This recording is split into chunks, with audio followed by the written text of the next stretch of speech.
this is Nihal Gopinathan from The Collector Life, and welcome to yet another DC Direct statue review. I know I've been repeating myself, but that's how it goes, and I told you I'd be doing a series of these videos.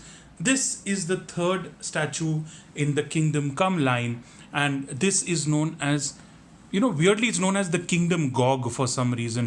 The character's actual name is Magog, and he is one of the central villains of the Kingdom Come storyline. Kingdom Come, as I told you, is when Superman goes on exile for 10 years, self-imposed exile for 10 years. It's due to this guy, Magog, and he has to come back because the world is about to fall into chaos and destruction again. But it was kind of all started by this fellow. He is the reason. You want to know why? Read the story to find out. I keep telling you, read comics. Like with every other standard issue DC Direct statue, in the Kingdom Come line at least, this one also comes with a certificate of authenticity. This statue is an authentic DC Comics limited edition sculpture. But this is slightly different from the Shazam and Superman that we saw. This is a medium-sized statue. This is not as large as the Superman or the Shazam, as you can see. And if you see on the box, his judgment heralds the dawn of a new age. This is not exactly how Alex Ross drew him. The Kingdom Gog, cold cast porcelain, hand painted medium-sized statue.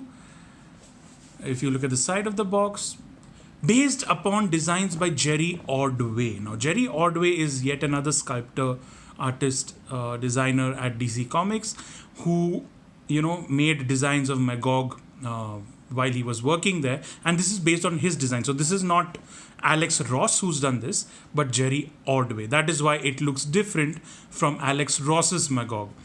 Still, let's have a look here. Includes DC Comics official certificate of authenticity. It has a pretty badass base. I'll come to that later. Back of the box, doesn't he look like Mola Ram from Indiana Jones and the Temple of Doom? Amrish Puri. May soul rest in peace. But yeah, it kind of reminds me of that. And so nothing much on the back. Top again. No prices. No prices. And 7/8 into 5 into 5 inches. Limited to 3,000. Again, this is a limited edition one. Limited to 3,000 pieces. And my edition number is 1451. 1,451 out of 3,000.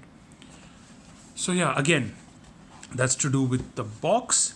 Now let's get a closer look at this statue, because this is slightly different from the others, as I said. As you can see, automatically it's a little more detailed. It's got these little jewels, a lovely little helmet with horns as Magog is. Then he's got this little top piece here, which sadly on this statue is a bit loose. No problem. Always get that fixed. Again, jewels at the side. This staff of his requires a bit of assembly.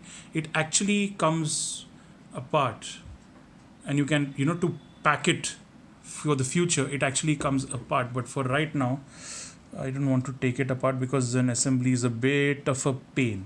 So yeah, that's the staff, Magog staff. Lovely little designs through the legs and feet, shoes. And this is what I love most about the statue, the base. As you can see, the Superman symbol, but all in rubble at the bottom. You can see all the rocks and all of this side looking really awesome.